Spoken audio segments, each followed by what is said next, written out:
Salut à tous les habitants de la surface, c'est Raxa et aujourd'hui on va s'attaquer à un petit kit d'activités créatives. J'ai trouvé ce kit il y a quelques temps déjà et comme il était sur le thème des sirènes et que j'adore ça, j'ai pas pu m'empêcher de l'acheter. Et donc comme ce mois-ci nous sommes en plein challenge du Mermet, je me suis dit que c'était l'occasion rêvée. Du coup, allons-y, allons voir ce qu'il y a dans ce kit.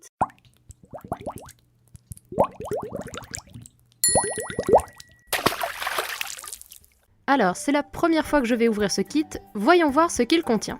Tout d'abord, nous avons un petit pinceau, ensuite 5 tubes de paillettes, bleu, violet, rose, or et argent, un petit bâtonnet rose coupé en biais aux extrémités, et pour l'instant, je n'ai absolument aucune idée de à quoi ça va bien me servir. Ensuite, nous avons un lot de sirènes en papier cartonné avec des zones autocollantes. Illustration que je trouve personnellement très jolie, mais je suis un peu frustrée de ne pas avoir pu les colorier moi-même. Et enfin, nous avons un petit carnet de coloriage. Là encore, les illustrations sont très mignonnes et variées, et au moins je ne peux pas me plaindre de ne pas avoir quelque chose à colorier. Voilà tout le contenu de ce kit. Je pense qu'on a tout ce qu'il faut pour démarrer, c'est donc parti pour la première activité. Je vais commencer par ce que je considère être l'activité principale du kit, faire des sirènes à paillettes, et donc je vais devoir commencer par choisir l'illustration sur laquelle j'ai envie de travailler. J'ai donc jeté mon dévolu sur le portrait de cette jolie sirène aux cheveux turquoise. Et c'est donc en lisant les instructions du kit que je me suis rendu compte que le petit bâtonnet était censé me servir à retirer les autocollants pour pouvoir ensuite y mettre les paillettes. Seulement, la vérité, c'est que les autocollants étaient extrêmement durs à enlever et que j'avais l'impression de faire plus de dommages avec ce petit bâton qu'avec mes ongles. Chose qui n'a pas toujours été simple, surtout avec les toutes petites parties. Donc sinon, le principe est simple, on retire l'autocollant, on choisit la couleur de paillettes qu'on veut mettre, on saupoudre les paillettes grâce au tube qui a des petits trous comme une salière sur la zone à colorier, et ensuite, on brosse l'excès avec le pinceau. À part le fait que les autocollants sont plutôt durs à retirer, je trouve que l'activité est plutôt simple et satisfaisante. Après par contre, ça met des paillettes absolument partout, donc je conseille quand même d'avoir une surface de travail dédiée et de la nettoyer régulièrement. Pour éviter d'en mettre partout, je me suis d'ailleurs aidée du pinceau des fois pour pouvoir mettre une plus petite dose de paillettes et ensuite répartir tout ça avec plus de délicatesse. J'ai aussi au fur et à mesure essayé de récupérer un maximum les paillettes qui tombaient, de 1 pour ne pas en mettre partout, mais aussi pour gaspiller le moins possible. Un petit reproche que j'aurais à faire et qui ne se voit pas forcément à la caméra, c'est que les paillettes ne sont pas aussi couvrantes qu'elles ne pourraient le paraître, et que malgré moi, ça pouvait donner cette impression de laisser quelques zones de blanc, comme si on n'avait pas eu assez de paillettes ou pas terminé la zone, ou qu'on avait juste très mal disposé les paillettes. Donc ça se trouve, c'est juste moi qui ai très mal utilisé le kit. Donc voilà, vous avez compris le processus, on retire un autocollant, on met les paillettes, on nettoie, et on recommence.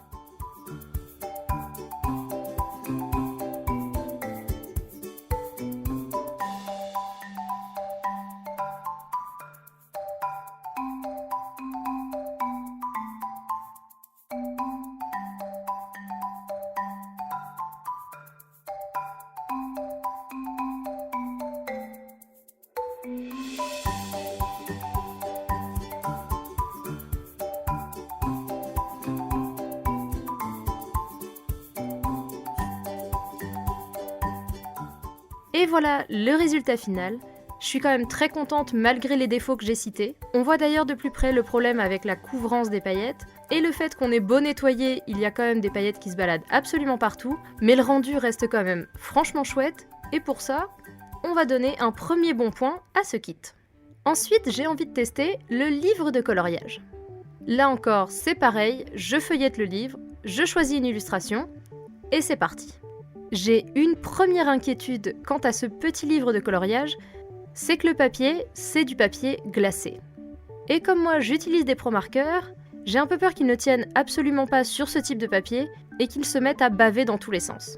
Alors après vérification, ce n'est pas le cas, mais je remarque tout de même deux choses, c'est que les couleurs rendent bien plus pastel qu'elles ne le sont en réalité, et qu'on ne peut absolument pas mixer les couleurs, ce qui est quand même dommage puisque c'est l'atout des feutres à alcool.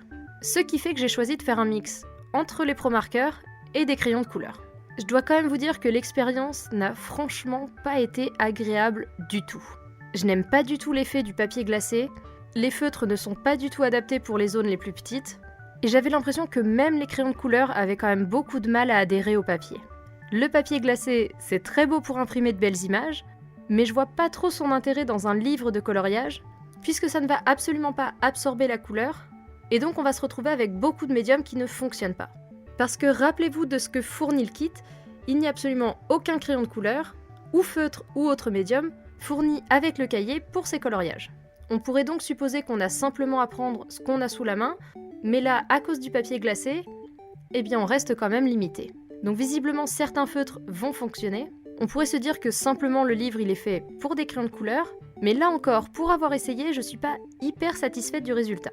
C'est en commençant à faire la peau du personnage que je me suis rendu compte qu'on pouvait faire baver les crayons de couleur par-dessus le feutre à alcool, mais là encore le contrôle qu'on a sur cette technique est franchement très aléatoire. J'ai débordé plusieurs fois, ou tout simplement je n'ai pas bien réussi à avoir la couleur à l'endroit où je la voulais. J'ai cependant décidé de pousser le dessin, de voir si j'arrivais à m'améliorer avec le temps, simplement j'étais de plus en plus frustrée, et j'ai même fini par décider de n'utiliser exclusivement que mes crayons de couleur pour voir si j'obtenais un meilleur résultat. Cependant, là encore pour moi, grande déception, parce que même si la couleur s'applique bel et bien sur le papier, c'était quand même toujours pas très agréable pour moi en termes de texture, et on voyait encore beaucoup trop les coups de crayon, alors que ma préférence va quand même à un rendu un peu plus lisse. Là encore, j'ai utilisé mes doigts pour essayer de lisser ce rendu, donc on se rend bien compte que les couleurs ont tendance à baver sur le papier, et donc aussi que le coloriage aura une durée de vie très limitée.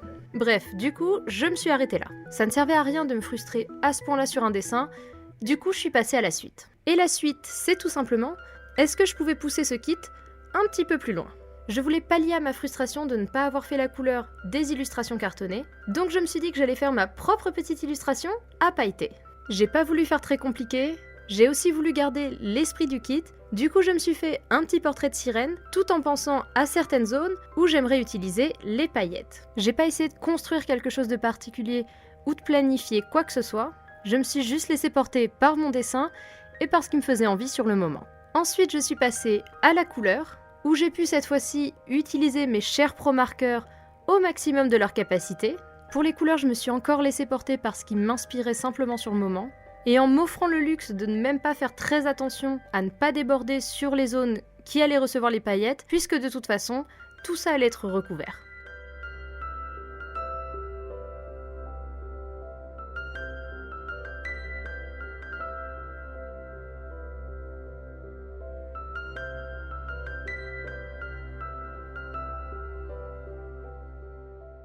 Enfin, pour finir, j'ai pris un simple tube de colle liquide, j'ai placé la colle à l'aide d'un pinceau sur les zones que je voulais pailleter, j'ai saupoudré le tout cette fois-ci généreusement pour avoir une couvrance maximale, j'ai laissé sécher le tout, et voilà le résultat. C'est certainement pas l'illustration la plus détaillée et compliquée que j'ai fait sur cette chaîne, et je me dis qu'à l'occasion, je pourrais réitérer l'expérience.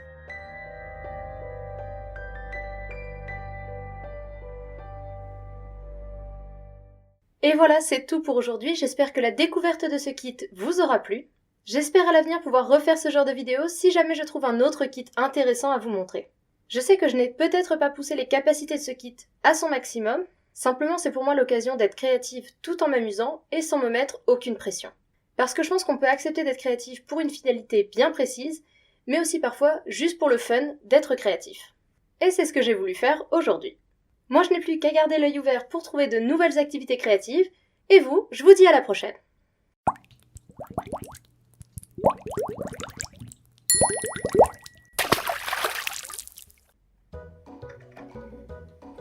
Oh, aïe. Je suis cognée. Oh, j'ai oublié ma phrase. Ok. Ok, on va y arriver.